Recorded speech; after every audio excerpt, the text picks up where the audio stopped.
Hey guys, welcome back to another RESK Maths video, and in this video I'm going to be talking about a much more efficient way to calculate the area of this triangle, which is shaded here.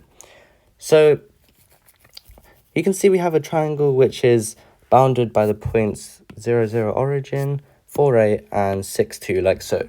And the question is asking how we're going to find the area.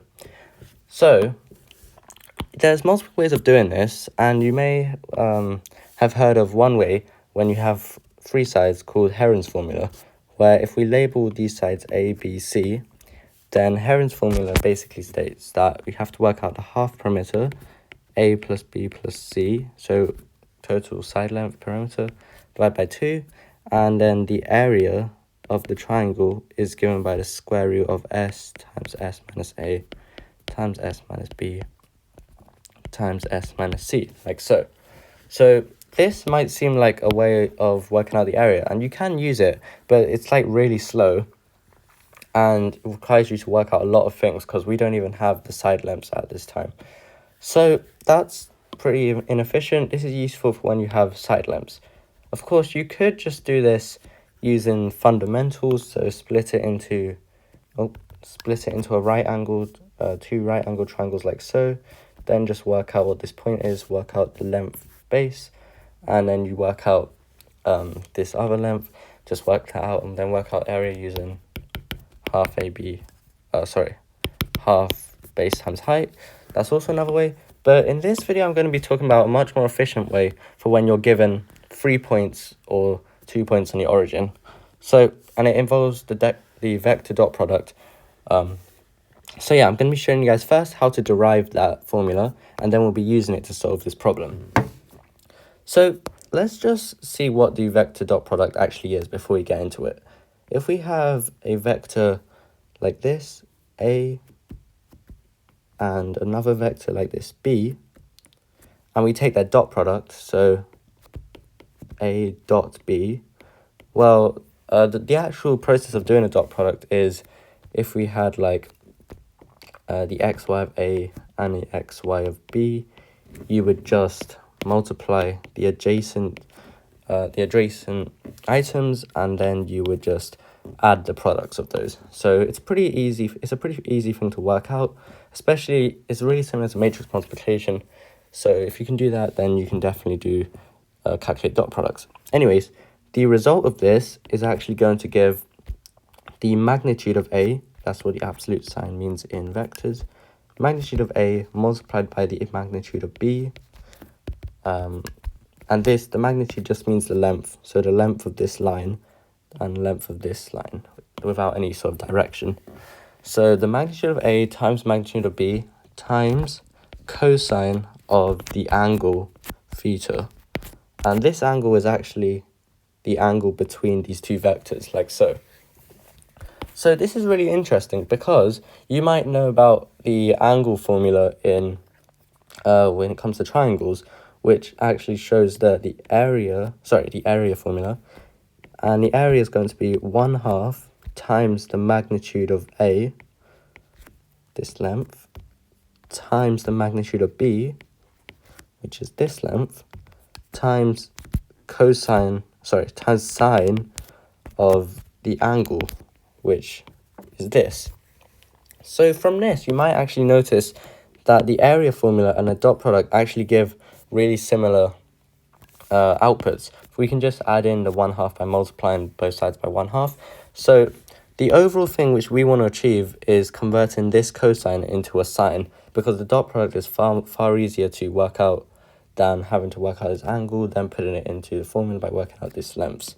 So we want to find a way to transform the dot product into this area without actually working out the angle or the length of the sides. So to do that, we're going to need to find a way to convert cosine of theta into sine of theta. Okay, so this is what we're going to be working on. Now, one way we can do this is, of course, using the identity cosine squared plus sine squared equals 1. Then we can just rearrange that for sine theta. But that's a bit That's not going to help too much because that's going to leave us with a square root, and we'd also still have to work out what cosine of that angle is. So that's not too useful. The identity which I'm actually interested in is the fact that cosine of theta is equal to sine plus or minus theta 90, something like that. So we're going to derive that here. So first of all, let me draw the sine curve like so. This is our sine curve, and let's draw in a cosine curve. It's just going to look pretty similar, just like that. That will have to do for now. Okay, so what you might notice is if we take this point here, let's just call this x, then coming down to here, this is actually going to be sine of x, of course. So here's sine of x. Now you might notice that since the sine graph seems to just be the cosine graph but translated plus 90 degrees in the x-axis, right? Because if we were to move this back here, then they would just line up and everything would be fine. Of course, ignoring my bad drawings. So what you can notice from this is if we go back 90 degrees, then we can actually show that this point is going to be taking it up to here. If this becomes x minus 90, then this is actually cosine of x minus 90. And you might notice that these two are actually the same value. So that gives us the identity sine of x equals cosine of x minus 90. Like so. And there we go. So we managed to figure that out. And you can see this works for any value. So if we put x over here, then translate minus 90 and you get to this, which is true. And same sort of thing. If we put x over, let's just say here, then go minus 90, you get to that. So that's how you come up with that identity. Sine of x is identical to cosine of x minus 90. Now, what you might notice is we can actually flip this because cosine is an even function. So we can times the inside by minus 1. And okay, let's just times both sides by minus 1. So we'd end up with minus sine of x equals... Sorry, I'm doing the wrong thing. What we can do is we can rewrite this because we want to find a way to convert cosine theta into sine of theta. So we don't want to convert sine theta to cosine theta. We want to go the other way around. So that's easy enough. All we have to do is just sort of do this in the opposite direction. So if we just label this point instead x, then add 90 to x, and we get here. So we now know that sine of x plus 90 is the same thing as cosine of x. And there we go. So we can actually test this with some values. Let's just say we had x as 0 first. So if we put x as 0, this is going to become 1, and so is this. So we can say our formula works. But yeah, we can try it with another value. Let's just say we had x as 90. So this has become sine of 180 degrees, which is 0. And same thing for cosine of x. So there we go. So this allows us to rewrite our dot product as a dot b gives us the magnitude of a multiplied by the magnitude of b. But instead of cosine of theta, we can write this now as sine of theta plus 90, like so. And now we can see we're actually one step closer to get into that area formula because we managed to get it in terms of sine. So we know the area is 1/2 AB sine C. I haven't put in the magnitude signs, but they should be there. So we can multiply both sides of this by 1/2 to account for this 1/2 over here. So we get 1/2 A... Oh, probably shouldn't have put that dot in because it's a bit confusing. So 1/2 A dot B is equal to 1/2 magnitude of A magnitude of B sine theta plus 90. There we go. So now you can see we've managed to get all the way over here, and the only thing left is we just want to, when we're taking the dot product now, we just want to make this sine theta plus 90. We just want it to be a regular sine theta. So I'm going to bring out the graph again to show you guys how we can do this. So if we had two vectors, A and B,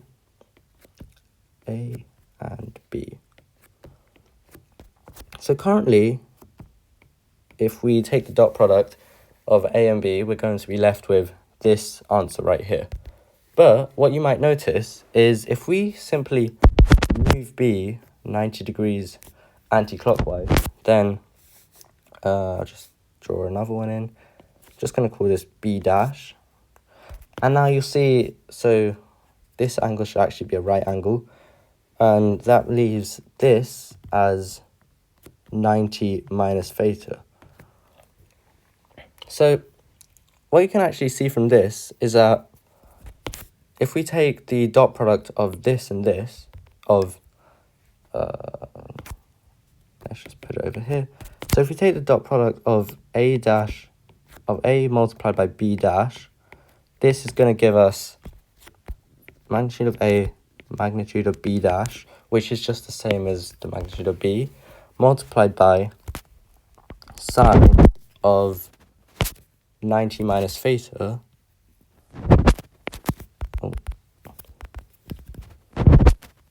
minus theta, because this is the theta for this. But now what we can also do is we need to remember to add 90. So that ultimately leaves us with this equation. So by taking this dot, we're going to get magnitude of A multiplied by magnitude of B dash multiplied by sine of 180 minus theta. And you can see, that B dash, well, that's just obviously the same as the magnitude of B dash is obviously the same as the magnitude of B, since B dash is just B but rotated, so the length of their lines is going to stay exactly the same. So this is effectively just B. Let's just rub it out a bit smaller, okay? And you might also be aware of the identity that sine 180 minus theta is equal to sine theta. And you can see that if we go back to our sine graph. So this is our sine graph, the blue one. And if we take any point, so let's say we had this point. Okay, so this is theta, this is sine of theta. So if we have 180 minus theta, well, this is 180, this is theta, so therefore this is sine of 180 minus theta, right?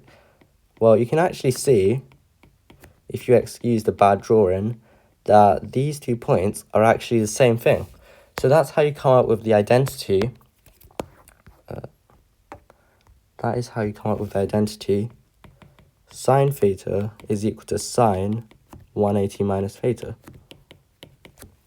So using this knowledge now, we can literally just rewrite our dot product by rotating the B vector 90 degrees anti-clockwise.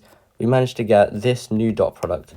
Now if we take this dot product, we have the result over here, and we can rewrite this using our knowledge that the magnitude of B dash is the same as the magnitude of, let me just write it here, magnitude of B dash is the same as the magnitude of B, since they're the same length. So we are going to get the magnitude of B here, and we can rewrite this sine 180 minus theta as simply sine theta. So there we go.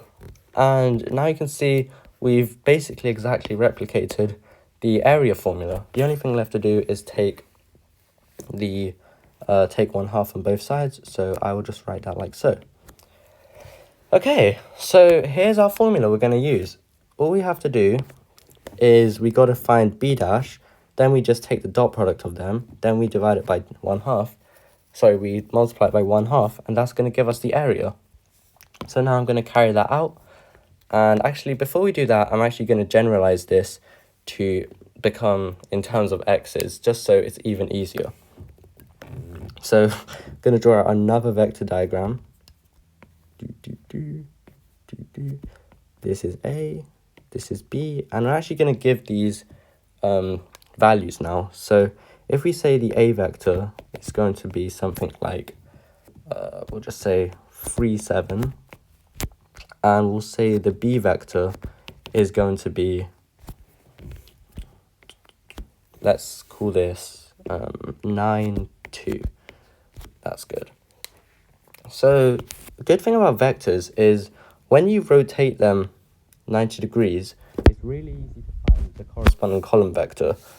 So if this was our new B dash, then all we have to do is it's literally just going to take the x coordinate as its y coordinate, and its y coordinate becomes its x coordinate, if that makes sense. So B dash, that vector, is literally just equal to 2, 9, like so. And that was incredibly easy. All we had to do was just swap them around. You might notice it gets a bit weirder if we go into the negatives, so I'll just extend that over here. Let's just, actually that's a bit confusing. Let me just draw out a small diagram here. So we want to learn how we can just rotate a column vector 90 degrees. So let's say we had the column vector 2, 5. And when we rotate it 90 degrees, it's going to go somewhere over here.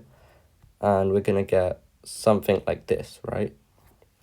Well, we can just sort of infer this column vector to be, so it's going to have -5 and 2. As this is the new column vector. So what you'll notice is I've actually drawn B dash really badly. That's why we've ended up with the wrong conclusion. But B dash should actually be coming somewhere over there. And therefore you can see it's just going to take the negative y coordinate for its x coordinate, and the x coordinate of the original is just going to become the y coordinate. So that tells us B dash is -2 and 9. So if we make this more general, we can have A being x1, y1, B is x2, y2, and B dash, therefore, is going to become, well, this simply goes, sorry, x2 simply becomes the y coordinate, so we'll write x2 there. And the original B's y coordinate, well, that just turns negative into its x coordinate. So therefore we get -y2, like so. And these are our general general vectors. Now let's go back to our original formula, which we have here.